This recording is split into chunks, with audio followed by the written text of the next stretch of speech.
کوئی آ جائے گا۔ دروازے کی طرف دیکھتے ہی وہ بے انتہا پریشان ہو گئی تھی۔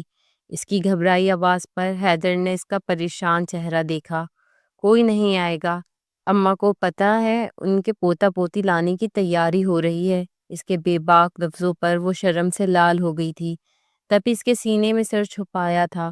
کیا ہوا، شرم آ رہی ہے؟ اس کے بال کان کے پیچھے اڑستے وہ جھک کر بولا، مگر ارہا سے کوئی جواب نہ دیا گیا۔ اس کے لیے تو یہ صورتحال ہی دل دہلانے والی تھی۔ جن حالات میں ان کی شادی ہوئی تھی ان میں اس طرح کا یوں اچانک اپنا حق جمانا اسے سمجھ نہیں آ رہا تھا، مگر وہ اسے روک نہیں سکتی تھی، کیونکہ یہ حق تو خود اس نے حیدر کو دیا تھا۔ اب مکرنے سے وہ خود کا نقصان نہیں کر سکتی تھی۔ اسے سفیر کو بھلا کر ایک نئے رشتے کے لیے خود کو تیار کرنا تھا۔ حیدر آہستہ سے اس کی شولڈر سے گردن تک آیا تھا۔ وہ کپکپا رہی تھی، مگر حیدر کو اس پر رحم نہیں آ رہا تھا۔ وہ اسے یوں ہی لیے بیڈ تک لایا اور اسے بیڈ پر گراتے خود اس پر حاوی ہوا تھا۔ اس کے شولڈر کے پاس سے قمیض ہٹاتے وہ دیوانہ وار وہاں اپنے سلگتے لب رکھتے اسے بے حال کر رہا تھا۔ وہ مزاحمت کرنے کی بھی ہمت نہیں رکھتی تھی۔ اس سے پہلے وہ مزید کوئی گستاخی کرتا، بجتے فون نے اسے بری طرح ڈسٹرب کیا تھا۔ اس نے فون نکال کر دیکھا تو اس کے ماتھے پر پڑے بل خود ہی غائب ہوئے تھے۔ وہ ایک دم سے سیدھا ہو کر بیٹھا تھا۔ ارہا نے اس کا یہ انداز بہت اچھے سے نوٹ کیا تھا۔ سب ٹھیک تو ہے؟ سب ٹھیک ہے، مجھے ابھی جانا ہوگا، اپنا اور اماں کا خیال رکھنا۔ اس کے ماتھے پہ لب رکھتے وہ بنا لمحے کی دیری کے وہاں سے نکلتا چلا گیا تو ارہا کو حیرت نے گھیر لیا تھا، مگر اپنی جان خلاصی ہونے پر اس نے شکر ادا کیا تھا، مگر اس کا یہ بتلاؤ اس کی واقعی سمجھ نہیں آیا تھا۔ وہ تیزی سے اپنے آفس آیا تھا، جہاں سفیر کو پریشانی میں دیکھ اسے بہت کچھ برا ہونے کا ڈر لگا تھا۔ کیا ہوا ہے انسپکٹر سفیر؟ سر، کچھ بدماشوں نے ارہا کے گھر پہ حملہ کیا ہے۔ جب تک پہنچا وہ لوگ اس جگہ کو کافی نقصان پہنچا چکے تھے۔ اس کے فیملی ممبر ٹھیک ہیں؟ اس کا دل انجانے خوف سے دھڑک رہا تھا۔ نہیں سر، ارہا کے والد صاحب بہت بری طرح زخمی ہوئے ہیں اور ہسپتال میں ہیں، ان کی حالت ٹھیک نہیں ہے، انہیں ہوش نہیں آ رہا، اور اس کی والدہ کو ہارٹ اٹیک ہو گیا ہے۔ وہ دونوں، اتنا بولتے وہ ایک دم چپ ہوا تھا۔ حیدر اچھے سے سمجھتا تھا وہ لوگ جس کیفیت سے گزر رہے ہیں، مگر اسے پرواہ صرف اور صرف ارہا کی تھی۔ وہ کیسے اسے یہ سب بتائے گا؟ سدرا کو میں فی الحال اپنے گھر لے گیا ہوں، مگر سر میں زیادہ دن تک اسے وہاں نہیں رکھ سکتا۔ میں ہر ممکن کوشش کر چکا ہوں ارہا کو ڈھونڈنے کی۔ سفیر، کیا تم میری ایک بات مانو گے؟ حیدر کے کہنے پر اس نے سر ہلایا تو اس نے گہرا سانس بھرا تھا۔ تم سدرا سے نکاح کر لو، دیکھو ایسے دنیا باتیں بھی نہیں بنائے گی، اور دوسرا کوئی نہیں جانتا ارہا شمس کب واپس آئے، اور اگر آئی بھی تو کیا یہ دنیا اسے قبول کرے گی؟ تم اسے قبول کرو گے؟ حیدر کی بات پر وہ گہری سوچ میں پڑ گیا تھا۔ آنکھوں کے سامنے وہ معصوم سا چہرہ گھوما تھا جس نے کل سے رو رو کر اپنا برا حال کر لیا تھا۔ وہ تو شکر تھا کل وہ اس کے ساتھ تھی، ورنہ وہ آدمی اسے لے جاتے۔ اس کا سوچ کر ہی وہ اتنا پریشان ہو گیا تھا۔ حیدر کا مشورہ اسے بالکل ٹھیک لگا تھا، اس لیے وہ خاموشی سے اٹھ کر وہاں سے چلا گیا۔ تبھی صبور اندر داخل ہوا تھا۔ سر، وہ کنگ کے ہی آدمی تھے جو بھابھی کی تلاش میں وہاں آئے تھے، مگر ان کے ماں باپ کے سوا وہاں انہیں کوئی نہیں ملا، تو کافی تھوڑ پھوڑ کی ہے انہوں نے۔ یہ تو ہونا تھا صبور، ایک نہ ایک دن تو اب ہی صحیح۔ کیا مطلب سر؟ اس کے عجیب سے لہجے پہ صبور نے نہ سمجھی سے دیکھا۔ مطلب کنگ کو اسے ڈھونڈنا تو تھا، اب آگے کیا کرنا ہے؟ اب تک غائب ہونے والی تمام لڑکیوں کے نام پتہ کرو، ہر حال میں۔ اسے حکم دیتا وہ وہاں سے آگے بڑھ گیا۔ پورا کمرہ پھولوں سے سجا ہوا تھا، اور ان پھولوں سے سجی سیج پر وہ معصوم سی گڑیا اپنے شوہر کی منتظر تھی۔ اس کا دل ڈر سے سکڑتا جا رہا تھا۔ آنے والے لمحات کا سوچ کر اس کی ہتھیلی پر پسینہ نمودار ہوا تھا۔ تبھی دروازہ کھلا تھا اور کوئی اندر داخل ہوا تھا۔ قدموں کی چاپ پر اس کا دل اچھل کر حلق میں آیا تھا۔ اس کا شوہر اس کے پاس آ کر بیٹھا اور آہستہ سے گھونگھٹ اٹھایا تھا۔ بہت حسین، اس کے ہاتھ تھامتے وہ مدہوشی سے بولا تو اس نئی نویلی دلہن کے سر پر دھماکہ ہوا تھا، کیونکہ اس کا شوہر نشے میں تھا۔ آپ نشہ؟ کچھ نہ بولو میری جان، آج کچھ بولنا نہیں ہے۔ اس کے لبوں پر انگلی رکھتے وہ ہولے سے ہنسا تو اسے لگا وہ کسی دلدل میں پھنس گئی ہے۔ دور رہیں ہم سے، ایک حرام چیز پی کر آئے ہیں، آپ کو احساس بھی ہے؟ اسے خود سے دور کرتے وہ چیخی تو سامنے والے نے ناگواری سے اسے دیکھا تھا۔ زیادہ بک بک نہ کر، اسے کھینچ کر بیڈ پہ گراتے وہ نشے میں دھت ہر چیز بھول رہا تھا۔ اس کے ہونٹوں کو ہونٹوں میں قید کیے وہ دیوانہ وارے نے چوم رہا تھا اور وہ خود کو بچانے کی کوشش میں ہلکان ہو رہی تھی۔ وہ شخص ہونٹوں سے سفر کرتا اس کی شہرک پہ رکا تھا اور پھر آہستہ سے مزید جھکتا وہ اس کی زپ کھول رونے پر مجبور کر گیا۔ اپنے اوپر اس کا ہاتھ کا لمس محسوس کر وہ رو رہی تھی، مگر سامنے والے کو یہ آنسو سکون پہنچا رہے تھے۔ اسے صرف اپنی خواہشات سے مطلب تھا۔ وہ دیوانہ وار اس پہ جھکا، اپنی شدتیں اس پہ لٹا رہا تھا اور وہ بن پانی کی مچھلی بنی تڑپ رہی تھی۔ بیڈ شیٹ کو مٹھیوں میں جھکڑے وہ پھوٹ پھوٹ کر رو رہی تھی۔ اس چیز کی خواہش تو نہیں کی تھی اس نے۔ وہ شخص اپنا مقصد پورا کر کے اٹھا اور ایک نظر اس کے روتے چہرے کو دیکھا۔ ابھی تو فلم شروع ہوئی ہے، ابھی سے یہ آنسو؟ خباثت سے ہنستا اس نے ایک دم کسی کو پکارا تو دروازہ کھول کر کوئی اندر داخل ہوا۔ اس کے آنسو تھمے تھے۔ کیا اس کا شوہر، اس کا سودا؟ وہ بے یقین سے آنے والے شخص کو بے لباس ہوتے دیکھ رہی تھی، جو اب آہستہ آہستہ اس کے قریب آ رہا تھا۔ اس میں اتنی سکت نہیں تھی کہ وہ چیخ سکے، مزاحمت کر سکے۔ اس کا شوہر اسے کسی اور کے حوالے کرتے کونے پہ رکھے صوفے پر آنکھیں موندے لیٹ گیا۔ اس شخص نے آہستہ سے جھک کر اس کے لبوں کو اپنے لبوں سے چھوا تھا اور پھر ایک بار اپنی ذات کو روننے پر غم منانے لگی تھی۔ وہ کیا تھی؟ اس کا وجود ایسے کیوں روندا جا رہا تھا؟ اس نے تو کبھی کسی کا برا نہیں چاہا تھا، پھر کیوں وہ اس دلدل میں گر گئی تھی؟ کیا قصور تھا اس کا؟ وہ بے بس تھی، اس کے پاس کوئی راستہ نہیں تھا۔ کیا بن باپ کی بیٹیوں کے ساتھ ایسا ہوتا ہے؟ اس کے آنسو خشک نہیں ہوئے تھے، مگر وہ ہوش و حواس سے بیگانہ ہو گئی تھی۔ وہ مر گئی تھی، اسے جیتے جی مار دیا گیا تھا۔ وہ شخص اپنی حویث پوری کر پیسے اس پر پھینکتا کب کا جا چکا تھا، اور وہاں بچا تھا تو اس کا سانسیں لیتا مردہ جسم۔ ایک قیامت آ کر اس پر گزری تھی اور اب وہ جینا نہیں چاہتی تھی، مگر وہ نہیں جانتی تھی کہ اس کے چاہنے نہ چاہنے سے کچھ نہیں ہوتا۔ آپ بہت جلد میری بیٹی کا نکاح کر رہے ہیں، ابھی تو صرف 5 سال کی ہے۔ انہوں نے ایک بار پھر اپنے شوہر کو سمجھانا چاہا۔ چپ کر جا نیک بخت، اپنا داماد کون سا بڑا ہے، وہ بھی تو 10 سال کا ہے، اور ویسے بھی وہ لوگ بہت دولت مند ہیں، ہم ایک عرصے سے انہیں جانتے ہیں، تو بس چپ ہو جا۔ ان لوگوں کے یہاں سے جانے سے پہلے نکاح ہونے دے، ورنہ کہاں سے پالیں گے بیٹیوں کو۔ ان کی بات پر وہ چپ رہ گئیں، یوں وہ چھوٹی سی بچی کسی کا نکاح میں آئی تھی۔ اس بات سے انجان کے آنے والے کئی سال اس کی زندگی پوری طرح سے بدل کر رکھ دیں گے۔ خاموشی کا راز چاروں سو چھایا ہوا تھا۔ وہ ابھی تسنیم بیگم کو سلا کر اپنے کمرے میں آئی تھی۔ کافی دیر تک وہ اس سے باتیں کرتی رہی تھی، اسے حیدر کے بچپن کے قصے سناتی رہی تھی، جنہیں سن کر اس کا ہنس ہنس کے برا حال ہوا تھا، یہاں تک کہ اس کی آنکھوں میں آنسو آ گئے تھے۔ وہ جلدی سونے کی عادی تھی، اس لیے ان کے سوتے ہی وہ اپنے کمرے میں آ گئی تھی۔ حیدر ابھی تک نہیں آیا تھا، ایسے میں اپنے گھر والوں کی یاد اسے بری طرح آئی تھی۔ کتنی مگن زندگی تھی ان کی۔ اپنی سوچوں سے نکلی تو دھیان اس کا سامنے رکھی حیدر کی تصویر پہ گیا۔ اس نے وہ تصویر اٹھاتے غور سے دیکھا۔ وہ بے حد حسین تھا کہ کوئی بھی اس پر مٹ جاتا، مگر وہ اس کا نصیب بنا۔ دن کا منظر یاد آتے ہی اس کے چہرے پہ شرمگی مسکراہٹ نے ڈیرا جمایا تھا۔ بے اختیار اس کا ہاتھ اپنے لبوں پہ گئے تھے۔ جہاں اس کا لمس ابھی محسوس ہوا تو اس کا دل تیزی سے دھڑکا تھا۔ وہ نہ ہو کر بھی ہر جگہ تھا، اسے خود میں وہ محسوس ہو رہا تھا۔ اس کا لمس اسے اپنے وجود کے ہر حصے پر محسوس ہو رہا تھا۔ اس نے آنکھیں موند کر اس کی تصویر کو سینے سے لگایا تھا۔ چہرے پر شرمگی مسکراہٹ چھائی ہوئی تھی، یوں جیسے وہ اس کے سامنے ہو۔ اتنا خوبصورت احساس اس نے آج تک محسوس نہیں کیا تھا، اور اب جب یہ احساس محسوس ہوا تو وہ اس شہر سے نکل نہیں پا رہی تھی۔ گھڑی 11 بجا رہی تھی جب گاڑی کی آواز سن کر وہ اپنی سوچوں سے نکلی تھی۔ یہ آواز حیدر کی گاڑی کی تھی۔ اس نے جلدی سے اس کی تصویر ایک طرف رکھی اور آنکھیں موندے لیٹ گئی۔ کمرے کا دروازہ کھولا تو اس کا دل تیزی سے دھڑکا تھا۔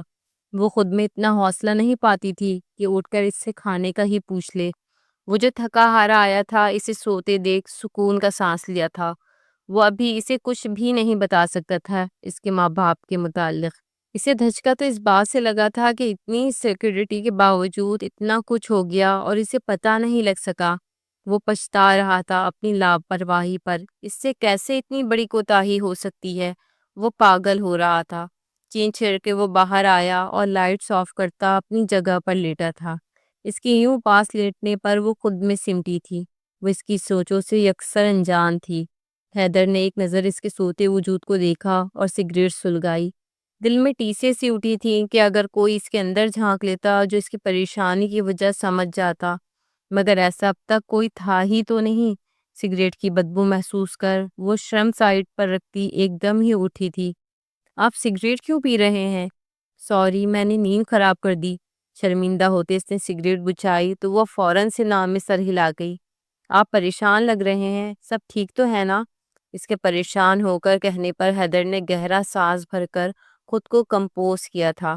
میں ٹھیک ہوں، کچھ نہیں ہوا، بس ایک کیس کی وجہ سے تھوڑا الجھا ہوا ہوں، تم سو جاؤ۔ اتنا کہتا وہ اٹھ کر کمرے سے نکل گیا تو اس کے بدلے انداز پر وہ چونکی تھی۔ اسے اس وقت کیا کرنا چاہیے تھا؟ سمجھ نہیں آ رہا تھا کیا کروں اور کیا نہیں۔ پھر کچھ سوچ کر وہ اپنی جگہ سے اٹھی اور باہر لاؤنج میں آئی، جہاں وہ صوفے کی پشت سے سر ٹکائے آنکھیں موندے لیٹا ہوا تھا۔ حیدر، کوئی پرابلم ہے تو مجھ سے شیئر کریں، ایسے اکیلے تو پریشان نہ ہوں۔ اس کے پاس بیٹھتے اس نے آہستہ سے اپنا ہاتھ اس کے ہاتھ پر رکھا تو اس نے سرخ آنکھوں کے ساتھ اسے دیکھا تھا۔ میں بہت بے سکون ہو رہا، حد سے زیادہ۔ اچانک سے اس کے گلے لگتے وہ بولا تو اس کے لہجے میں نمی محسوس کر اس کا دل دکھا تھا۔ ارہا نے اس کے گرد اپنے بازو سختی سے لپیٹے تو حیدر نے اس کے کندھے پر اپنے لب رکھے تھے۔ مت ہو بے سکون، دیکھیے گا سب ٹھیک ہو جائے گا۔ مجھے دیکھیں، میں بھی تو امید پر زندہ ہوں۔ ارہا، اس کے لہجے میں ایک عجیب سی بات تھی جسے سن کر وہ بری طرح چونکی تھی۔ حیدر، کیا اس بات کا تعلق میرے بابا سے ہے؟ اس کے سینے سے ہٹتے وہ پوچھ بیٹھی تو کچھ سوچ کر اس نے اسے سب سچ بتانے کا فیصلہ کیا تھا۔ کنگ نے تمہارے گھر پہ حملہ کر دیا ہے، تمہارے ماں باپ ہسپتال میں بے ہوش ہیں، ہوش میں نہیں ہیں، اور سدرا سفیر کے گھر کل سفیر اور اس کا نکاح ہو جائے گا اگر سدرا راضی ہوتی ہے۔ اس کی بات پر اسے سکتا ہوا تھا۔ اس کی وجہ سے اس کے گھر والوں کے ساتھ اتنا کچھ ہو گیا تھا۔ آنسو اس کی آنکھوں سے رواں ہوئے تھے، درد سے اس کا دل بے حال تھا۔ ارہا، پلیز ہمت کرو۔ اس کا چہرہ ہاتھوں کے پیالے میں بھرے وہ اپنے لبوں سے اس کے آنسو چن گیا، مگر اس وقت اسے کچھ سمجھ نہیں آ رہا تھا۔ درد بہت تھا، حد سے زیادہ۔ حیدر نے اسے اپنے سینے سے لگا کر اسے رونے دیا تھا۔ اگر ایسا نہ کرتا تو وہ پینک ہو جاتی۔ میں سب ٹھیک کر دوں گا ارہا، گناہ گار کو اس کے کیے کی سزا ہر حال میں مل کر رہے گی۔ بس تمہیں تھوڑا صبر سے کام لینا ہوگا، تھوڑا برداشت کرنا ہوگا۔ میری بات کا یقین کرو، میں سب کچھ ٹھیک کر دوں گا۔ آخر میں سب ٹھیک ہو جائے گا، رو نہیں۔ اس کا چہرہ ہاتھوں کے پیالوں میں بھرے وہ اسے مسلسل پرسکون کرنا چاہ رہا تھا، جو اس کا سہارا پا کر اور سسک اٹھی تھی۔ حیدر، مجھے ان لوگوں سے ملنا ہے پلیز۔ ابھی وقت نہیں ہے ارہا، ابھی نہیں۔ کنگ کے کتے ہر جگہ گھوم رہے ہیں اور میں بھی نہیں جانتا کہ ہم لوگوں میں سے کون اس سے ملا ہوا ہے۔ ہمیں ہر ایک قدم پھونک پھونک کر رکھنا پڑے گا۔ اگر ابھی تم منظر پر آتی ہو تو وہ تمہیں پھر سے یہاں سے لے جائے گا اور ہم اس تک کبھی نہیں پہنچ پائیں گے۔ تو کب تک مجھے یوں چھپنا ہوگا حیدر؟ کب تک میرے نہ ملنے پر انہیں دیکھیں میرے گھر والوں کے ساتھ کیا کر دیا؟ کچھ نہیں کیا، میری بات سنو رہا، وہ صرف کچھ خاص لوگوں کو نشانہ بنا رہا ہے، اور رپورٹ کے مطابق ہر لڑکی اس کے نشانے پر نہیں ہے، بلکہ کچھ خاص۔ وہ بہت کچھ کہتے کہتے رکا تھا کیونکہ ابھی صحیح وقت نہیں تھا۔ تم مجھ پر بھروسہ کرو پلیز۔ حیدر کے کہنے پر اس نے سر ہلایا اور اپنا سر اس کے سینے پر رکھا تھا۔ حیدر نے ایسے ہی اسے اپنے بازوؤں میں اٹھایا تھا اور اپنے کمرے میں آ کر اسے بیڈ پر لٹایا تھا۔ خود دوسری طرف آتے اس نے اس کا سر اپنے سینے پر رکھا اور دونوں پر بلینکٹ ٹھیک کیا تھا۔ وہ اس وقت اس کے حصار میں قید تھی، بے بس۔ زیادہ سوچنے کی ضرورت نہیں ہے، میں ہوں، رکھ رہا ہوں تمہارے پیرنٹس کا خیال۔ خود کو بالکل بھی اداس نہیں کرنا اور نہ اب ان آنکھوں میں آنسو آئیں۔ اس کی نم آنکھوں کو اپنے لبوں سے چھوتے اس نے سرگوشی کی تھی۔ ارہا نے اپنی بند لرزتی پلکوں پر اس کا سلگتا لمس محسوس کیا تو اس کا گریبان مضبوطی سے تھاما تھا۔ حیدر نے آہستہ سے اس کے گال پر اپنے سلگتے لب رکھے اور پھر گال سے ہوتا وہ اس کی تھوڑی کو اپنے لبوں سے چھوتا اس کا حسین چہرہ دیکھنے لگا جو رونے کی وجہ سے لال سرخ ہو رہا تھا۔ اس کے بند یاقوتی لبوں پر اپنے لبوں کی مہر لگاتے وہ مدہوش سا اسے خود میں قید کر گیا۔ اس کا لمس اپنے ہونٹوں پر محسوس کر ارہا نے اس کی گردن کے گرد اپنے ہاتھ باندھے تھے۔ وہ مدہوش سے اس کی سانسوں کی خوشبو کو خود میں اتار رہا تھا۔ اس کے لبوں کو آزادی دیتے اس نے مخمور نگاہوں سے اس کے بھیگے لبوں کو اپنے انگوٹھے سے چھوا تھا، اور پھر آہستہ سے جھک کر اس کی شہرک کو اپنے لبوں سے چھوا تھا۔ اپنی انگلی کی پور سے اس کے چہرے کا ایک ایک نقش چھوتا، وہ اس کے کان کو اپنے لبوں سے چھوتا، اس کے سر سینے پر رکھتے اب اسے خود میں چھپا گیا۔ سو جاؤ جان، ابھی صحیح وقت نہیں آیا۔ اتنا کہتا وہ اسے خود میں بھینچ کر آنکھیں موند گیا تو ارہا نے اس کی گردن میں اپنا چہرہ چھپایا تھا۔ وہ کل رات سے یہاں موجود تھی، ایک قیامت تھی جو ان لوگوں پر آئی تھی، اور اب چیزیں مزید خراب ہوتی چلی جا رہی تھی۔ سفیر کی امی بہت اچھی تھی، اس کا بہت خیال رکھ رہی تھی، مگر ابھی جو کچھ سفیر اسے کہہ کر گیا تھا اس نے اس کا دل و دماغ جھنجھوڑ کر رکھ دیا تھا۔ بھلا وہ کیسے اپنی بہن کے منگیتر کے ساتھ شادی کر سکتی ہے؟ مگر ابھی سفیر کی امی نے اسے بہت کچھ سمجھایا تھا، اور اب اس کے پاس اس رشتے کو قبول کرنے کے علاوہ کوئی دوسرا راستہ نہیں تھا۔ اس کا نکاح ہو جانا تھا اس کی بہن اور ماں باپ کے بغیر، مگر اب حالات کا یہی تقاضا تھا اور یہ کڑوا گھونٹ پینا تھا۔ وہ ابھی انہیں سوچوں میں گم تھی جب کمرے کا دروازہ نوک ہوا تھا۔ وہ ایک دم سے سنبھل کر بیٹھی تو دروازہ کھلا تھا اور آنے والا سفیر تھا، جس کے ہاتھ میں کھانے کی ٹرے تھی۔ آپ؟ امی بتا رہی تھی کہ تم نے کھانا نہیں کھایا۔ سوری، بس وہ مجھے بھوک نہیں تھی۔ شرمندگی سے اس نے سر جھکایا تھا۔ وہ لوگ پہلے ہی ان سب کے لیے اتنا کر رہے تھے اور وہ مزید اسے پریشان کر رہی تھی۔ سوری نہ بولو، میں سمجھ سکتا ہوں آسان نہیں ہے یہ سب قبول کرنا۔ اس کے پاس بیٹھتے وہ بولا تو وہ ذرا سا کھسکی تھی۔ امی نے بتایا کہ تم نکاح کے لیے راضی ہو گئی ہو تو میں نے سوچا تم سے کچھ باتیں کلیئر کر لوں۔ جی جی، وہ محض اتنا ہی بول سکی۔ یہ نکاح میں کسی بھی طرح کے دباؤ میں آ کر نہیں کر رہا ہوں، اور جب تم میرے نکاح میں آؤ گی تو تمہارا وہی مقام ہوگا جو میری بیوی کا ہونا چاہیے۔ ارہا میرا ماضی تھی، میں اس کی حفاظت کروں گا، اسے ڈھونڈوں گا، مگر مجھ پر صرف تمہارا حق ہوگا۔ میں پوری دلی رضامندی سے اس رشتے کو قبول کر رہا ہوں اور تم سے بھی اسی کی امید رکھوں گا۔ اس کی بات پر وہ آہستہ سے اپنا سر جھکا گئی تھی، کیونکہ اب بولنے کو اس کے پاس کچھ نہیں بچا تھا، کچھ بھی نہیں۔ یہ مت سمجھنا سدرا کہ میں ماضی میں رہ کر تمہارے ساتھ ناانصافی کروں گا۔ مجھے آپ پر یقین ہے سفیر، مگر میری بہن میرے بارے میں کیا سوچے گی نا، اس کے منگیتر کے ساتھ۔ وہ بہت کچھ کہتے کہتے چپ ہو گئی۔ وہ کچھ نہیں سوچے گی کیونکہ حالات کی نزاکت کا اسے بھی اندازہ ہے۔ میں بنا کسی رشتے کے اپنے ساتھ نہیں رکھ سکتا، اور اگر تمہیں اکیلا چھوڑا تو کنگ تمہیں نقصان پہنچا سکتا ہے۔ یہ کھیل بہت بڑا اور خوفناک ہے، یہاں سے نکلنا بالکل بھی آسان نہیں ہے۔ میری بات کو سمجھو اور سب بھول کر آگے بڑھو۔ اس کا ہاتھ تھامتے وہ نرمی سے بولا تو وہ سر ہلا گئی۔ اب اس کے پاس کوئی دوسرا راستہ نہیں تھا یہاں سے آزادی حاصل کرنے کا۔ میں سمجھ رہی ہوں، میں آپ کے ساتھ ہر قدم پر ہوں، اس کنگ سے اپنی بہن کو بچانے کے لیے۔ مجھے جان بھی دینی پڑی میں دوں گی سفیر، کیونکہ بنا قصور وار ہوئے ہم لوگوں نے بہت برا وقت دیکھا ہے۔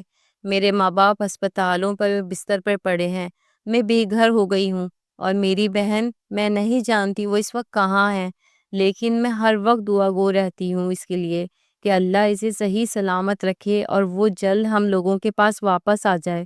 یہ کہتے ہوئے اس کی آنکھیں نم تھی، وہ رو رہی تھی۔ سفیر نے آگے بڑھ کر اسے گلے لگایا تھا اور اس کا سہارا پاتے وہ پھوٹ پھوٹ کر روئی تھی۔ وہ بے حس و حرکت بستر پر پڑی تھی اور وہ درندہ اسے نوچ کھسوٹ رہا تھا۔ آج اسے یہاں آئے تیسرا دن تھا، اور ان 3 دنوں میں اس کی آبرو ریزی ہوئی تھی، اس کی عزت کی دھجیاں بکھیر دی گئی تھی۔ وہ رو رہی تھی، لیکن اب تو رونا بھی جیسے ختم ہوتا جا رہا تھا۔ وہ پتھر کی ہو گئی تھی۔ اسے ایسا لگا تھا اس کا شوہر اس کا سودا کیے نہ جانے کہاں غائب ہو چکا تھا، اور وہ ان درندوں کے رحم و کرم پر تھی۔ وہ آدمی اب کسی سے اس کو بیچنے کی بات کر رہا تھا، اور وہ جیسے جیسے اس آدمی کی باتیں سنتی جا رہی تھی اسے اس دنیا کے لوگوں سے گھن آ رہی تھی۔ وہ اس کے باہوں کے حصار میں قید تھی، اور وہ اسے محسوس کرتا اس کے ایک ایک نقش کو اپنے لبوں سے چھو کر معتبر کر رہا تھا۔ مجھے نہیں پتا کیوں، مگر یہ آنکھیں مجھے اس دنیا کی سب سے خوبصورت آنکھیں لگتی ہیں۔ اس کی آنکھوں پہ اپنے لب رکھتے وہ آہستہ سے بولا تو ارہا کے چہرے پہ الواحی مسکراہٹ نے ڈیرا جمایا تھا۔ مجھے لگتا تھا میں کبھی شادی نہیں کر سکوں گا، میں شادی سے بہت خائف تھا۔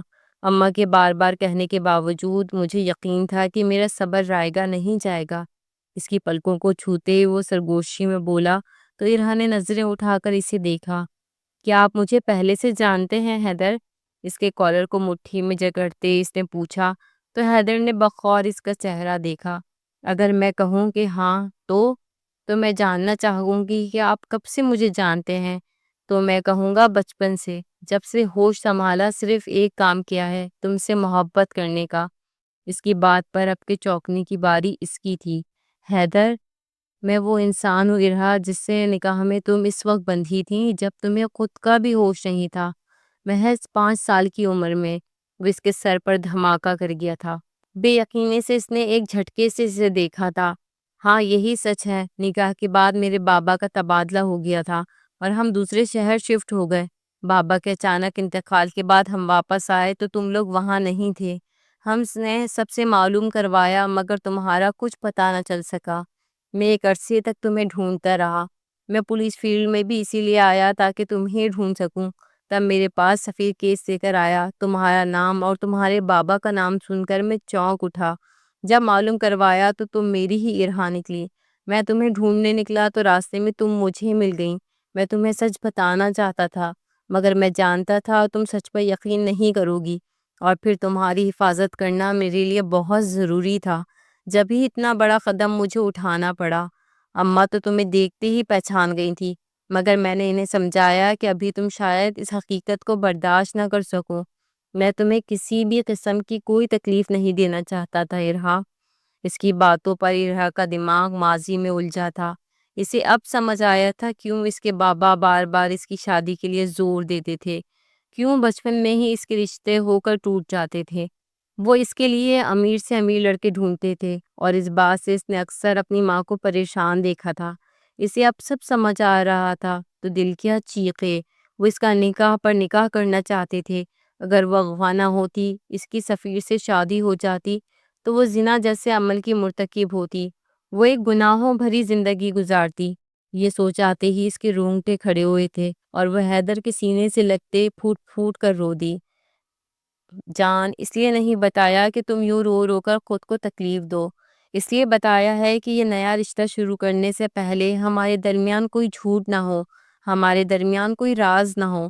اس کی گردن میں جھکتے وہ سرگوشی کرتا، اس کی بیوٹی بون کو لبوں سے چھوتا۔ پیچھے ہٹا تو اس نے نم آنکھوں سے حیدر کو دیکھا اور آہستہ سے اپنے لب اس کے لبوں پر رکھ کر خود کو اس کے رحم و کرم پر چھوڑ دیا۔ حیدر کے لیے یہ بہت بڑا جھٹکا تھا۔ وہ تو سمجھتا تھا سچ جاننے کے بعد وہ اسے قبول کرنے سے انکار کر دے گی۔ اپنے باپ کو کوئی بھی بیٹی کبھی غلط نہیں سمجھتی، مگر وہ کیا جانتا تھا کتنا کچھ وہ برداشت کر کے بیٹھی ہے۔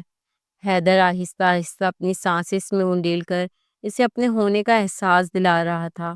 اس کا ہاتھ ارہا کے پور پور کو محسوس کر رہا تھا اور وہ آنکھیں موندے اس کا لمس اپنے جسم پہ محسوس کر سکون میں تھی۔ یہ وہ سکون تھا جو اسے کسی اور دنیا میں لے گیا تھا۔ حیدر نے اس کو ہونٹوں کو آزادی دیتے اس کی گردن کو اپنے لبوں سے چھوا اور پھر وہاں اپنی محبت کا نشان چھوڑتے اس نے بیوٹی بون پر اپنے لب رکھے تھے۔ اس کی شرٹ کندھوں سے سرکاتے وہ اپنے لب وہاں رکھ گیا اور پھر آہستہ سے وہ پورا اس پہ حاوی ہوا تھا۔ اپنے پورے وجود پر اس کے ہونٹوں کا لمس محسوس کر ارہا نے اس کی شرٹ کو مٹھیوں سے تھاما تو وہ ذرا سا اٹھ کے اپنی شرٹ اتار دور پھینک گیا۔ اسے یوں دیکھ ارہا کا دل بری طرح دھڑکا تھا۔ وہ آہستہ سے اس پہ جھکتا اس کے لبوں کو ایک بار پھر اپنی گرفت میں لے گیا۔ وہ اس پہ حاوی ہوتا اپنی شدتوں سے اسے روشناس کروا رہا تھا۔ وہ آنکھیں بند کیے بس اس سے محسوس کر رہی تھی۔ وہ رفتہ رفتہ اس کی روح میں تحلیل ہوتا جا رہا تھا۔ ارہا نے ذرا سی آنکھیں کھول خود پر جھکے اس شخص کو دیکھا تھا جو اپنی محبت کی بارش پہ سے اسے پور پور کر بھگو رہا تھا۔ وہ سراپا محبت تھا۔ اس کے لیے وہ ہر حال میں اس کے ساتھ تھا اور یہی یقین اسے مایوس نہیں ہونے دے رہا تھا۔ اس کی وجہ سے اس کی بہن آج محفوظ ہاتھوں میں تھی، اور ایک لڑکی کو کیا چاہیے ہوتا ہے۔ وہ اپنے ماضی سے انجان بالکل بھی نہیں تھی، مگر ابھی صحیح وقت نہیں آیا تھا کہ وہ ان رازوں سے پردہ اٹھا دے جنہیں وہ خود سے بھی چھپائے بیٹھی تھی۔ حیدر کی گردن کے گرد باہیں ڈالے وہ اس کے گردن میں اپنا چہرہ چھپا گئی۔ وہ اس وقت صرف اور صرف اس سے محسوس کرنا چاہتی تھی جس سے اس نے بے تحاشا محبت کی تھی، بے غرض اور بے لوث۔ ہسپتال کا کوریڈور اس طرف سنسان پڑا تھا۔ پہرے داری پہ مامور کانسٹیبل سردی کی وجہ سے چائے پینے گئے تھے۔ وہ ماسک پہنے، کالی چادر خود پر تانے آہستہ سے اندر داخل ہوا تھا، جہاں شمس صاحب بستر پہ بے ہوش پڑے تھے۔ اس نے ایک نظر اس شخص کو دیکھا، آنکھوں میں نفرت ہی نفرت تھی کہ شعلے سے لپک رہے تھے۔ اس نے دبے قدموں سے وہ فاصلہ عبور کیا تھا اور پھر بہت خاموشی سے مشین کا بٹن بند کیا تھا۔ ایسے کرتے اس کی آنکھوں میں کئی کرچیاں تھیں، مگر وہ کمزور نہیں تھا۔ وہ جیسے آیا تھا ویسے ہی دبے قدموں واپس گیا تھا، کیونکہ اب یہاں رہنا ہی فضول تھا اور وہ اپنا کام پورا کر چکا تھا۔ اب آگے دیکھنا تھا کہ اس کا کام ہوا ہے یا نہیں۔ آنکھوں میں ایک عجیب سا تاثر لیے وہ وہاں سے نکلتے چلا گیا، اور اس کے جاتے ہی دوسری طرف سے کانسٹیبل واپس سے ڈیوٹی پر آئے تھے۔ آئینے میں کھڑی وہ اپنے بال بنا رہی تھی جب سفیر نے پیچھے سے اسے اپنے حصار میں لیا اور آہستہ سے اس کی بال سائڈ کرتے اس کی گردن پر لب رکھے تو شرم سے اس کی پلکیں جھکی تھی۔ مارننگ میری جان، کل صبح ایک اہم کام کے سلسلے میں سفیر کو جانا پڑا تھا اور اب رات کا کیا وہ اب آیا تھا۔ السلام علیکم۔ مارننگ۔ اپنے پیٹ پر بندھے اس کے ہاتھوں پر اپنے ہاتھ رکھتے وہ شرمگی مسکراہٹ کے ساتھ بولی تو سفیر نے مخمور نگاہوں کے ساتھ اسے دیکھا تھا۔ ناراض تو نہیں ہونا مجھ سے، میں یوں ہی چھوڑ کر چلا گیا تھا۔ اس کے کان پر لب رکھتے وہ اس سے پوچھ رہا تھا، جو اس کے لم سے خود میں سمٹی جا رہی تھی۔ میں بھلا کیوں آپ سے ناراض ہوں گی؟ یہ تو آپ کا کام ہے نا، اور مجھے سمجھنا ہوگا۔ اس کی بات پر سفیر نے اس کی پچھلی گردن پر اپنے لب رکھے اور پھر آہستہ سے اپنی جیب سے ایک لاکٹ نکال کر اس کی سراہی دار گردن کی زینت بنایا تھا۔ اتنا خوبصورت لاکٹ دیکھ اس کی آنکھیں نم ہوئی تھی۔ سفیر، یہ منہ دکھائی جو میں پہلے ہی دے دیتا اگر مجھے جانا نہ ہوتا، مگر اب بھی دیر نہیں ہوئی ہے۔ یہ میری طرف سے میری بیوی کو ایک خوبصورت تحفہ۔ اس کا رخ اپنی طرف کرتے سفیر نے اس کے ماتھے پہ لب رکھے اور سدرا نے آہستہ سے اپنی آنکھیں موندی تھیں۔ سفیر نے جھک کر ان بن آنکھوں کو اپنے لبوں سے چھوا اور ایسے ہی گال پر لب رکھتے وہ آہستہ سے اس کے لبوں کو اپنی گرفت میں لیتے اس کی سانسوں کو پینے لگا۔ سدرا نے گھبرا کر اس کی شرٹ کو مٹھیوں میں دبوچا تو وہ اسے کمر سے پکڑتا ڈریسنگ پر بٹھا گیا۔ وہ مدہوش سے اس پہ جھکا تھا کہ وہ مزاحمت بھی نہیں کر پا رہی تھی، کیونکہ وہ بری طرح اسے اپنی گرفت میں لے چکا تھا۔ سفیر باہر امی، اسے باہوں میں بھرے وہ بیڈ کی جانب بڑھا تو سدرا نے بکھلا کر اسے ہوش دلانے کی کوشش کی۔ امی کو پتا ہے بیٹا ایک دن بعد گھر آیا ہے، بہو آج فارغ نہیں ملے گی۔ اتنا کہتے وہ اسے بیڈ پہ لٹا کر خود اس پر حاوی ہوا تھا۔ اپنی شرٹ اتار کر دور پھینکتے وہ اس پر حاوی ہوا اور اس لمحوں میں پوری دنیا بھلا گیا۔ وہ آنکھیں بند کیے اسے محسوس کر رہی تھی۔ جان تو تب نکلی جب قمیص کی زپ کھلتی محسوس ہوئی۔ سفیر، بہت تھک گیا ہوں، آج یہ تھکن اتارنے دو۔ اس کی شہرہ کو لبوں سے چوتے وہ آہستہ سے اس کی شرٹ نیچے سرکا گیا۔ سدرا نے خود کو اس کے رحم و کرم پر چھوڑ دیا تھا۔ آج وہ اپنے مقصد کے ایک قدم اور نزدیک پہنچ گیا تھا۔ اب محض کچھ وقت بچا تھا اور اس کا بدلہ پورا ہو جاتا۔ جس مقصد کے لیے وہ کنگ بنا تھا وہ مقصد پورا ہو جاتا۔ وہ خوش تھا آج، بے حد خوش۔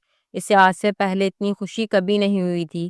مہاجبی نے اس کے کھلے چہرے کو دیکھ آنکھوں ہی آنکھوں میں اس کی نظر اتاری تھی۔ میں تمہیں ہمیشہ یوں ہی خوش دیکھنا چاہتی ہوں۔ مہاجبی کی بات پر وہ مسکرایا تھا۔ اور میں چاہتا ہوں کہ تم خوش رہو۔ تم نے میرا بہت ساتھ دیا ہے ماں، مگر اب وقت آ گیا ہے اپنے دشمنوں کو سبق سکھانے کا۔ گناہ گار کو اس کے گناہ کی سزا مل کر رہے گی، پھر چاہے کچھ بھی ہو جائے میں اپنا بدلہ لے کر رہوں گا۔ پھر کوئی ہمت نہیں کرے گا میرے آگے آنے کی، میرا مقابلہ کرنے کی، مجھ سے چالاکی کرنے کی۔ اس کی بات پر مہاجبی نے مسکرا کر اس کے آگے گلاس رکھا اور خود اس کے پہلو میں دراز ہوئی تھی۔ کنگ نے اسے آہستہ سے کمر سے پکڑ کر اپنے نزدیک کیا تھا۔ اس سفر میں تم نے میرا بہت ساتھ دیا ہے، میں خوش قسمت ہوں جو تم مجھے ملی۔ وہ کبھی اس طرح نہیں کرتا تھا، آج ضرور کچھ ایسا ہوا تھا کہ وہ ایسے کر رہا تھا۔ تمہیں خوش دیکھ کر میری دن بھر کی تھکن اتر گئی ہے کنگ۔ میری دعا ہے تم اپنے مقصد میں کامیاب ہو جاؤ اور پھر ہم دونوں یہاں سے بہت دور چلے جائیں گے، جہاں کوئی ہمیں نہیں جانتا ہوگا۔ اس کے شرٹ کے بٹن سے کھیلتے وہ آنے والے دنوں کا سوچ رہی تھی۔ وہ اپنا جسم بیچنے پر مجبور تھی، مگر اب مزید نہیں۔ وہ دونوں اپنے مقصد کے بے حد قریب تھے۔ کنگ نے آہستہ سے اسے خود پر جھکایا اور اس کے لبوں پر اپنے لب رکھے۔ وہ ہماری دنیا ہوگی، پھر چاہے وہ ہمیں مرنے کے بعد ہی کیوں نہ ملے۔ اس کی بات سمجھتے وہ مسکرائی تھی۔ مجھے یقین ہے تم پر، اس کا ہاتھ مضبوطی سے تھامتے وہ پر یقین تھی۔ اس کی آنکھ کھلی تو خالی کمرہ دیکھ وہ فوراً سے اٹھ بیٹھی۔ حیدر، آپ باہر ہیں؟ خود کا حلیہ ٹھیک کرتے وہ باہر آئی تو حیدر کہیں نہیں تھا۔ گھڑی صبح کے 6 بجا رہی تھی۔ اتنی صبح صبح حیدر کی غیر موجودگی نے اسے بے حد اداس کر دیا تھا۔ لگتا ہے پھر کسی کیس کے سلسلے میں چلے گئے ہیں، خود سے کہتے وہ واپس بیڈ پر آ کر بیٹھ گئی۔ رات انہیں سوتے ہوئے کافی دیر ہو گئی تھی۔ وہ اپنے آنکھ نہ کھلنے پر حیران تھی، لیکن اب دوبارہ سونا مطلب ہے سر درد کو دعوت دینا۔ وہ اٹھ کر فریش ہوئی اور آئینہ کے سامنے آ کر اس نے اپنا ایک نیا روپ دیکھا۔ اسے خود میں حیدر کا عکس دکھا تھا۔ چہرے پر شرمندگی مسکراہٹ آئی تھی۔ اپنے گردن پہ ہاتھ رکھ اس نے حیدر کے دیے نشان کو چھوا تھا۔ اس کے ایک ایک پور پر اس شخص کی حکمرانی تھی، اس کا نقش تھا۔ اپنے ہونٹوں پر ہاتھ رکھتے اسے اس شخص کا لمس یاد آیا تو نگاہیں خود بخود جھکی تھیں۔ بھلا کوئی یوں آج بھی اسے چاہے گا؟ اس نے تو سوچا بھی نہیں تھا۔ آج وہ مکمل ہو گئی تھی، اس کا عشق مکمل ہو گیا تھا، اور اب ایک اور چیز تھی جسے مکمل کرنا تھا اور اس کا اسے بے صبری سے انتظار تھا۔ حیدر بذات خود اس کے نکاح میں شرکت کے لیے آیا تھا اور ایک بھائی کی طرح اس نے سب کچھ کیا تھا۔ ایک انجان انسان کی اپنے لیے اتنی فکر دیکھ اس کی آنکھوں میں آنسو آئے تھے، اور جب حیدر نے اپنا ہاتھ اس کے سر پر رکھا تو اس کی آنکھوں سے آنسوؤں کا ایک سیل رواں ہوا تھا۔ زندگی کے اتنے بڑے دن اس کے ساتھ اس کا کوئی بھی اپنا نہیں تھا۔ دل دکھ سے بھرا ہوا تھا، مگر وہ کمزور پڑ کر اپنا تماشا نہیں بنانا چاہتی تھی۔ وہ سفیر اور اس کی ماں کی شکر گزار تھی کہ ان لوگوں نے اسے اپنایا تھا، ورنہ وہ کہاں جاتی، یہ دنیا تو اسے نوچ کھاتی۔ نکاح کے بعد سفیر کی امی اسے سفیر کے کمرے میں چھوڑ کر گئیں تو اس کا دل ایک نئی لے پہ دھڑکا تھا۔ کل تک جو انسان اس کی بہن کا تھا آج وہ اس کا ہو گیا تھا۔ یہ سوچ آتے ہی سارے خواب زمین بوس ہو کر بکھر گئے تھے۔ اس نے سوچ لیا تھا وہ اس رشتے کو نہیں نبھائے گی، بلکہ اپنی بہن کے واپس آنے پر وہ سفیر اور اس کے بیچ سے نکل جائے گی۔ ابھی وہ اسی سوچ میں تھی جب کمرے کا دروازہ کھلا تھا اور سفیر کمرے میں داخل ہوا تھا۔ سلام کرتا وہ اس کے پاس بیٹھا تو وہ خود میں سمٹی تھی۔ سفیر نے آگے بڑھ کر اس کے ماتھے پر اپنے لب رکھے تو اس کی ریڑھ کی ہڈی میں سنسناہٹ ہوئی تھی۔ وہ اسے روکنا چاہتی تھی مگر خود میں اب ہمت نہیں پا رہی تھی۔ سفیر، رہا، سب بھول جاؤ، یاد رکھو تو یہ کہ میں تمہارا شوہر ہوں اور آج ہماری شادی ہوئی ہے۔ اس کے ہونٹوں پر انگلی رکھتے وہ مخمور لہجے میں کہتے، اس کا دوپٹہ اس سے الگ کرتے بولا تو اس نے سختی سے آنکھیں میچی تھی۔ اس کا سر تکیے پہ رکھتے وہ اس کے اوپر آیا تھا اور آہستہ سے اس کی آنکھوں پہ اپنے سلگتے لب رکھے تھے۔ اس کا گال چھوتے سفیر نے اس کی تھوڑی پر لب رکھے تو وہ سسکی تھی۔ سفیر نے جھک کر اس کے چہرے پر اپنی محبت کی مہر لگائی تھی اور اس کے ہاتھوں کو اپنے ہاتھوں میں الجھاتے تکیے سے لگائے تو اس نے ذرا سی آنکھیں کھول کر اس انسان کو دیکھا۔ وہ اس کی کسی نیکی کا صلہ تھا، ورنہ جس طرح اس کی بہن غائب ہوئی تھی تو وہ اس پہ الزام لگا کر خود ایک طرف ہو جاتا، مگر اس کا ضرف بہت بلند تھا۔ وہ ہر قدم پر اس کے ساتھ تھا اور اب وہ اسے ایک ایسے رتبے پہ فائز کر رہا تھا جس کا تصور تو کبھی اس نے کیا ہی نہیں تھا۔ اس کی گردن میں جھکتے وہ اس کی خوشبو کو خود میں اتار رہا تھا۔ سدرا کے لیے یہ سب بہت مشکل تھا۔ اس نے گھبرا کر اس کا کندھا تھاما تھا۔ اس کی شہرک پر لب رکھتے وہ ایک مدہوش سا اپنی شدتیں اس پر لٹانے لگا تھا اور وہ آنکھیں بند کیے اس کا لمس محسوس کر رہی تھی۔ یہ دنیا کا سب سے خوبصورت احساس تھا کہ کوئی ہے جو اسے اس طرح چاہ رہا ہے، پیار کر رہا ہے، اسے ایک عزت بھرا مقام اپنی زندگی میں دے رہا ہے۔ خود سپردگی کے عالم میں اس سے اپنے دونوں باہیں سفیر کے گرد باندھی اور اپنا چہرہ اس کے سینے میں چھپایا تو سفیر نے اسے خود میں بھینچا تھا اور آہستہ سے ہاتھ بڑھا کر لائٹس آف کر گیا۔ اس کی آنکھ کھلی تو خود کو ایک عجیب سی جگہ پر پایا تھا۔ عورتوں کا شور، چیخیں، حواس بحال کرتے ہوئے اس نے سجے سجائے کمرے کی طرف دیکھا۔ کل رات اس نے پانی پیا تھا اور پیتے ہی سو گئی تھی، اور اب اٹھی تو اس جگہ۔ اسے سمجھنے میں دیر نہیں لگی تھی۔ اس کا ڈر سچ ثابت ہوا تھا۔ اس کا شوہر اسے بیچ چکا تھا۔ اپنی طلب پوری ہوتے ہی وہ اس کا یہاں سودا کر گیا تھا اور اب اس کے آگے صرف کھائی تھی۔ پیچھے کا راستہ وہ اب چلنا چاہتی بھی نہیں تھی۔ اس نے اس سب کو قبول کر لیا تھا۔ اور اتنے مہینوں سے مفت میں دوسرے آدمیوں کے ساتھ تھی، اور اب یہاں آ کر بائی نے جب اس کی بولی لگائی تو رات کے بعد اس کی جھولی میں پیسے ڈالے تو اس نے حیرت سے پیسوں کی جانب دیکھا تھا۔ ایسے مت دیکھ، تیری محنت کی کمائی ہے، جہاں دل چاہے خرچ کرنا۔ بائی کی بات سن اس کی آنکھوں میں آنسو آئے تھے۔ دل تو اب مر گیا تھا، بس یہ جسم زندہ تھا، دوسروں کی ضرورت پوری کرنے کو تھا جو صرف۔ وہ اپنا ماضی سوچنا نہیں چاہتی تھی۔ اس نے اس نام نہاد محنت کو دل جمی سے کیا تھا، اور بہت جلد وہ بائی جی کی خاص لڑکیوں میں شامل ہو گئی تھی۔ محض 2 مہینے وہ ایک شریف آدمی کی بیٹی سے اس کوٹھے کی مشہور طوائف بن گئی تھی۔ اس کا دل پھٹتا تھا، وہ خود کو نوچتی تھی، چیختی تھی، اور پھر اس کا وقت آیا اور ایک آدمی کا اس پر دل آ گیا۔ اس آدمی کی اولاد ہوئی تو وہ جیسے بپھر گیا تھا۔ اس نے اس بچی کو اپنانے سے منع کر دیا۔ وہ اس آدمی سے محبت کرنے لگی تھی جیسے خود کو سنبھالتی۔ بائی نے اسے کندھا دیا، سنبھالا، اور اسے ایک ایسا عہدہ دیا کہ ایک وقت آیا جب اس کوٹھے پر صرف اس کا راج تھا، اس کے ہاتھ کے اشارے سے لوگ چلتے تھے۔ وہ بائی بنی، مہجبیں بائی۔ محض 16 سال کی عمر میں وہ یہاں آئی تھی۔ وہ سب سے کم عمر بائی تھی کسی بھی کوٹھے کی۔ وہ حسین تھی، اور 30-35 کے ہونے کے باوجود وہ 20 سال کی لگتی تھی۔ اس کے حسن کے چرچے چاروں طرف تھے۔ ایک رات کے لیے وہ لاکھوں روپے سمیٹتی تھی، اور وہ اس کا خاص تھا، بے حد خاص، جس نے خود کو کنگ کا خطاب دیا تھا۔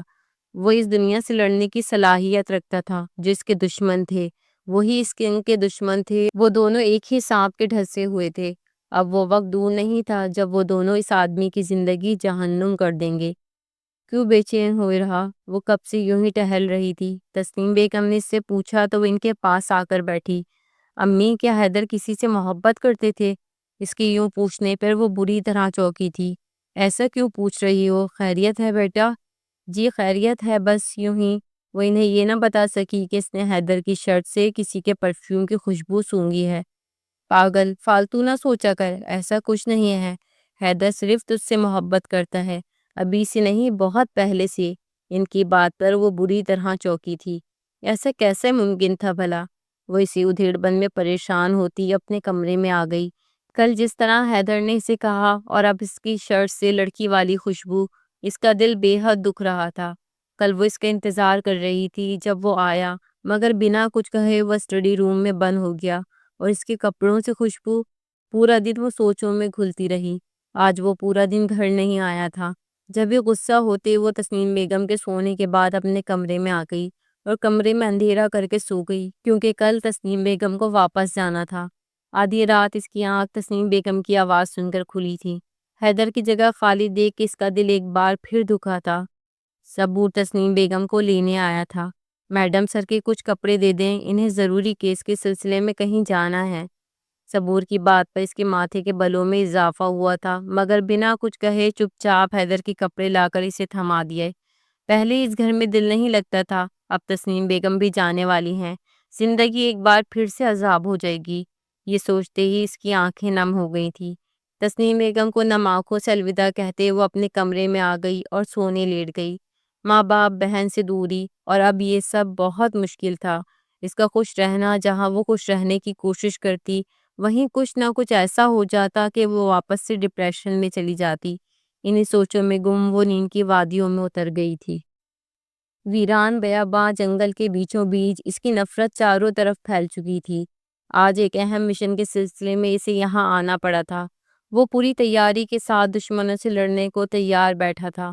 اس کا دھیان سارا اپنے دشمن کی جانب تھا۔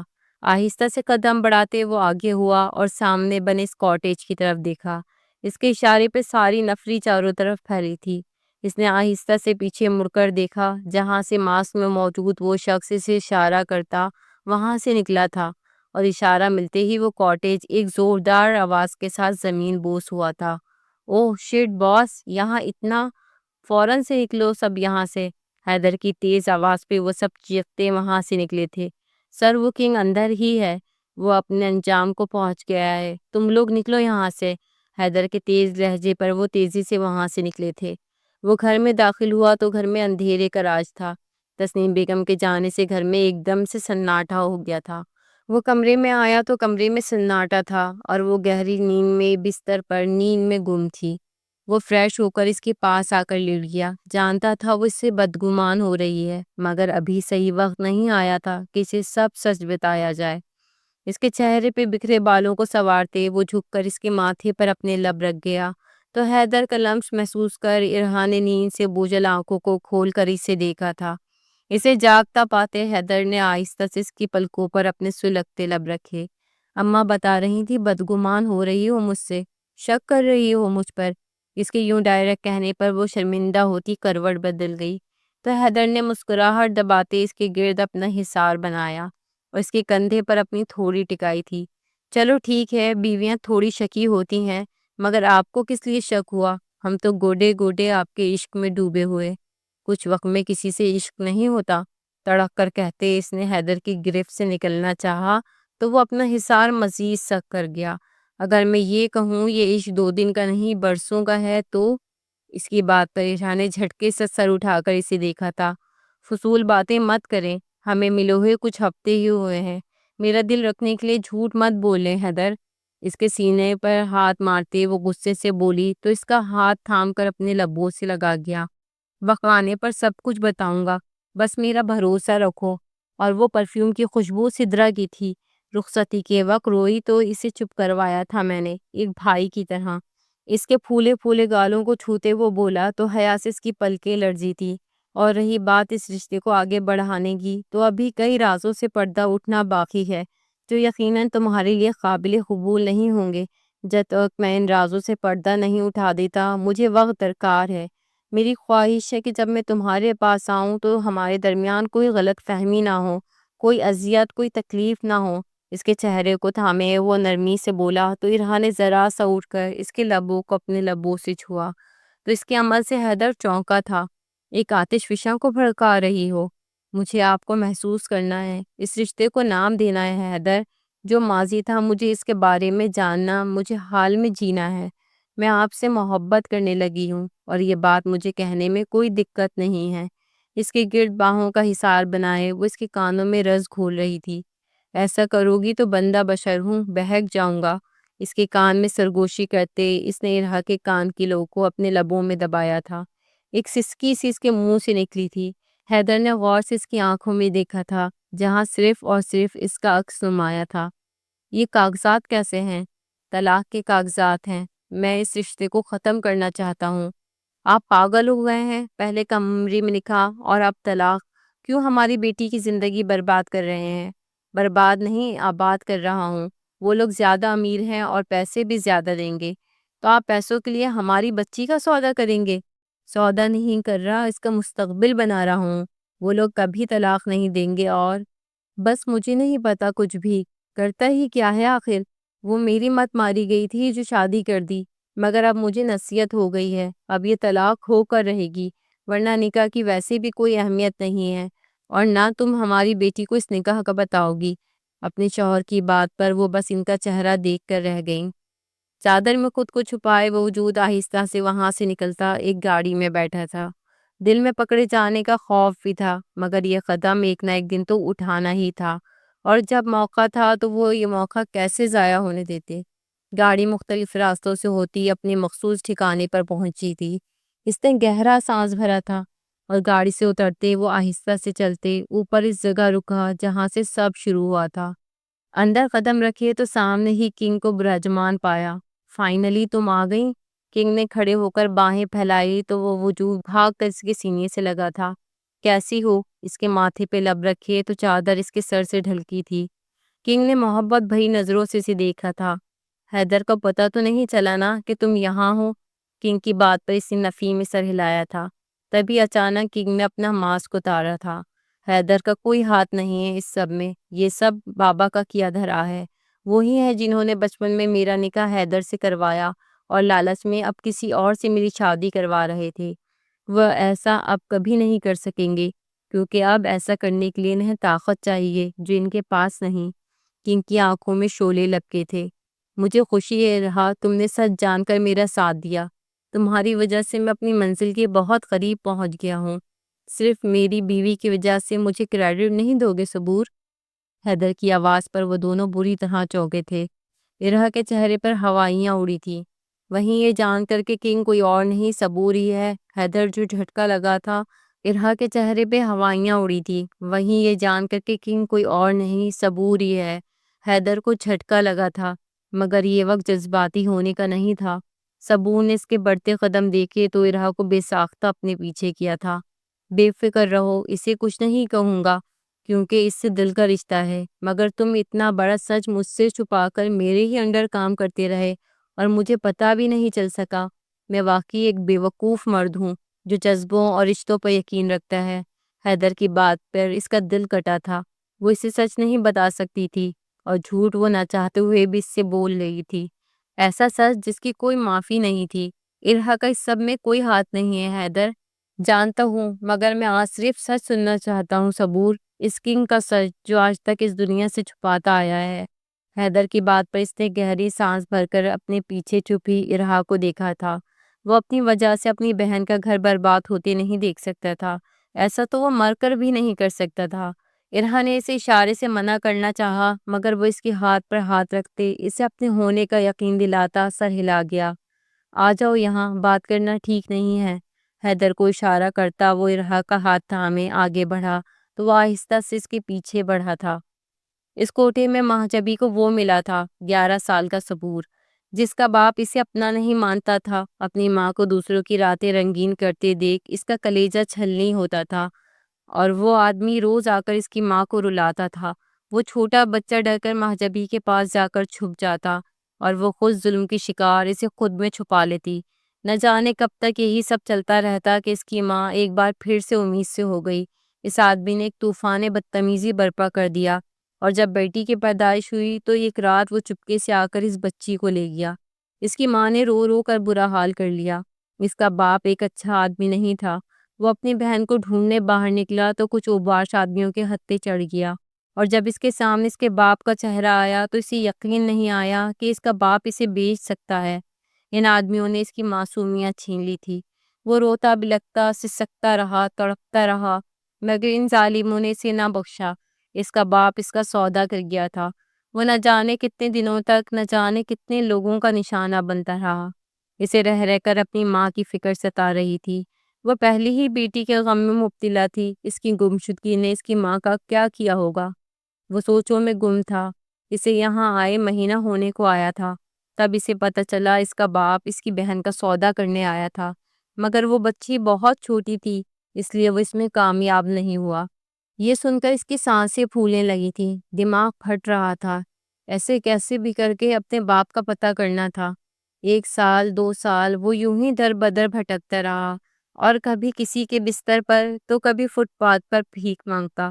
5 سال گزر گئے تھے، وہ واپس نہیں جا سکا تھا۔ روز مشقت کے بعد وہ اپنی ماں کے لیے روتا تھا، اور پھر اس کی دعائیں رنگ لے آئی تھی۔ وہ وہاں سے بھاگنے میں کامیاب ہوا تو اپنے باپ کو ڈھونڈا تھا۔ وہ ہمیشہ کی طرح جوئے کے اڈے پہ تھا۔ اس کی بہن کا نکاح ہو چکا تھا۔ وہ اپنی ماں کے پاس جانا چاہتا تھا۔ بہت مشکل سے بچتے بچاتے وہ کوٹھے پر پہنچا تو اسے مہجبی نے ایک کمرے میں بند کر دیا۔ وہ رو رہا تھا اپنی ماں کے لیے۔ تب اس پر یہ ہولناک انکشاف ہوا کہ اس کی ماں اس کے پیچھے گئی تھی، اور کچھ لوگوں نے اسے اغوا کر لیا، اور پھر کچھ وقت بعد اس کی کٹی پھٹی لاش ملی تھی، جس کو اجتماعی زیادتی کا نشانہ بنایا گیا تھا۔ وہ بکھر گیا تھا، کرنے والا سب اس کا اپنا باپ تھا۔ ایسے وقتوں نے مہجبی نے اسے سہارا دیا اور دنیا کی نظروں سے چھپا دیا۔ اس کی ساری تعلیم و تربیت مہجبی نے کی تھی۔ وہ اسے اپنے ساتھ رکھتی تھی، جتنا کچھ اسے آتا تھا وہ صبور کو سکھاتی جاتی۔ وہ عمر میں اس سے بڑی ضرور تھی، مگر اس کا تجربہ سب سے زیادہ تھا۔ اس نے اس کوٹھے کے لیے بہت کچھ کیا تھا، اور صبور کے لیے بھی، لیکن اس کا خاندان تو بکھر چکا تھا۔ اسے اپنے باپ سے بدلہ لینا تھا۔ وہ اس پہ نظر رکھتا تھا، وہ جس شہر جاتا اس پر نظر رکھتا، اور پھر وقت گزرتا گیا اور وہ بڑا ہو گیا۔ اس نے اپنے آدمیوں کے ساتھ ایک ٹیم بنائی جس میں لوگوں کو گندے درندوں سے محفوظ رکھا جاتا تھا۔ جمیل اور سبحان اس کے خاص آدمی تھے۔ وہ دونوں ہی اس کے اور مہجبی کی حقیقت سے انجان تھے۔ وہ مہجبی کے لیے جذبات رکھتا تھا، مگر وہ اس سے کوئی تعلق نہیں رکھ سکتا تھا۔ وہ پولیس فیلڈ میں اسی لیے آیا تھا، اور اسے بہت خوشی ہوئی تھی حیدر سے مل کر۔ وہ لوگوں کے لیے کام کرتا تھا، اور اس سے اچھا ان لوگوں کے لیے کچھ اور ہو ہی نہیں سکتا تھا۔ پھر ایک کالج جاتے اس نے ارہا کا راستہ روکا اور اسے ساری حقیقت بتا دی۔ سچ پہ یقین کرنا بہت مشکل تھا، مگر اپنے باپ کے رویے سے وہ اچھی طرح سے واقف تھی اور اس کے تانے۔ اس نے صبور سے وعدہ کیا کہ وہ واپس اس کے پاس آ جائے گی اور کبھی نکاح پر نکاح نہیں کرے گی، اور ٹھیک نکاح کے بعد وہ صبور کے پاس آ گئی۔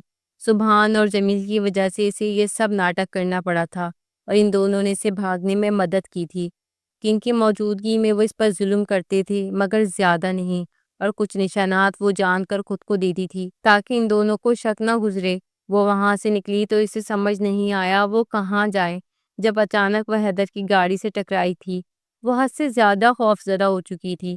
حیدر اسی لیے اپنے ساتھ لے آیا، اور جب اس نے وہاں صبور کو دیکھا تو اس کی جان میں جان آئی تھی۔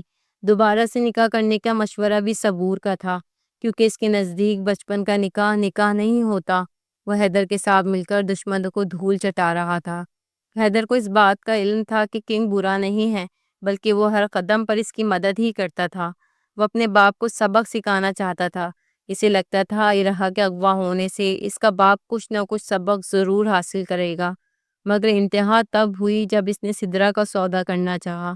وہ ایک لالچی آدمی تھا، اور وقت کے ساتھ ساتھ اس کی لالچ بڑھتی جا رہی تھی۔ یہ سب ٹھیک ہے، مگر تم نے ان کے گھر حملہ کیوں کروایا؟ اس کے خاموش ہونے پر حیدر نے سوال کیا تو اس نے نام میں سر ہلایا۔ میں نے کوئی حملہ نہیں کروایا تھا، اور میرے لوگ معلوم کر رہے ہیں کہ حملہ کس نے کروایا ہے۔ ابھی وہ اسی بات کو کر رہے تھے جب حیدر اور صبور دونوں کا فون ایک ساتھ رنگ ہوا۔ فون اٹھانے پہ جو خبر ان دونوں کو ملی، اس نے ان دونوں کے قدموں سے زمین کھینچ لی تھی۔ شمس صاحب کو کسی نے قتل کر دیا تھا۔ اسپتال کی سی سی ٹی وی سے ایک شخص نظر آیا، مگر چہرہ چھپا ہونے کی وجہ سے وہ لوگ اسے پہچان نہیں پائے تھے۔ ارہا اور سدرا اتنے وقت بعد مل کر خوب روئی تھی، اور اب بھی وہ اپنے گھر کے بجائے سفیر کے گھر موجود تھی۔ صبور نے پریشانی سے اسے دیکھا تھا۔ اگر ان کا قتل کسی اور نے کیا ہے تو کون ہے وہ؟ کیا کوئی اور دشمن؟ صبور کی بات پر وہ چونکا تھا۔ کیا لگتا ہے صبور، کون ہو سکتا ہے جس کی ان سے دشمنی ہو؟ ان کی ہر ایک سے دشمنی تھی۔ وہ میرا باپ تھا، میں اسے سزا دینا چاہتا تھا، مگر مارنا ہرگز نہیں چاہتا تھا۔ نہ میرا کوئی ایسا ارادہ تھا۔ وہ جو کوئی بھی ہے، اس نے اتنا بڑا قدم ایسے ہی تو نہیں اٹھایا۔ صبور، مہاجبی سے تمہارا کیا رشتہ ہے؟ اس کی بات پہ صبور چونکا تھا۔ وہ کیا بتاتا کہ اتنے سال سے گناہ کی ایک دلدل میں پھنسا ہوا ہے، جسے چاہ کر بھی وہ باہر نہیں آ سکتا۔ اس عورت کے اس پر کئی احسان تھے۔ وہ میری ایک غلطی ہے جو میرے گناہوں کو بڑھا گئی۔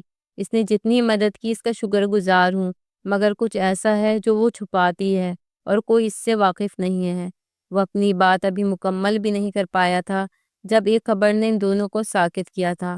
ماں جبی بائی نے خودکشی کر لی ہے باس، حیدر کا اہلکار آ کر اس سے بول رہا تھا، اور وہ دونوں بے یقینی سے اسے دیکھ رہے تھے۔ وہ دونوں فوراً سے وہاں پہنچے تھے۔ تب صبور کے ہاتھ ایک خط لگا تھا جو کنگ کے نام تھا۔ کنگ، میں جانتی ہوں سچ جاننے کے بعد تم مجھ سے نفرت کرو گے، مگر اب میں تھک گئی ہوں سچائی کو چھپا چھپا کر۔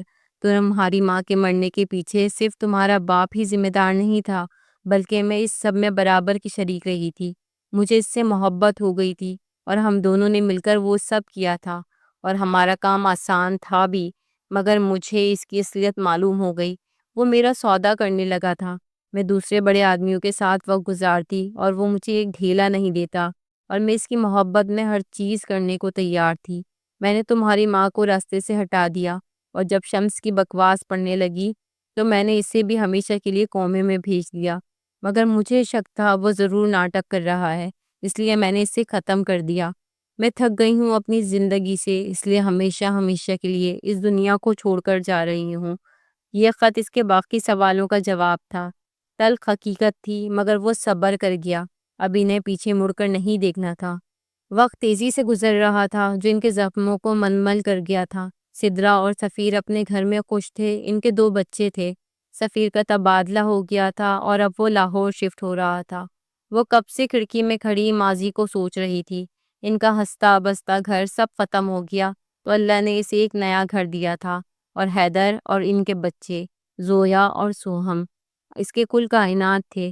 وہ اپنی سوچوں میں تھی جب حیدر نے پیچھے سے اسے اپنے حصار میں قید کیا تھا اور اس کے بال سائڈ کرتے اس کے کندھے پر اپنے لب رکھے تھے۔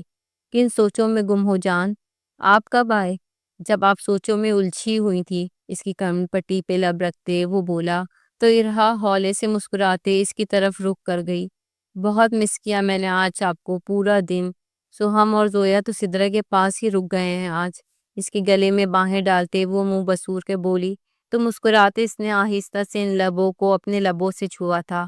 کوئی نہیں، میں آ گیا ہوں نا، اب میری جان کا موڈ ایک دم اچھا ہو جائے گا، شرارت سے کہتے اس نے ارہا کو باہوں میں بھرا تو اس نے کئی مکے اس کے کندھے پہ مارے تھے، مگر وہ اسے بیڈ پہ ڈالتا اس پر ابر بن کر چھایا تھا۔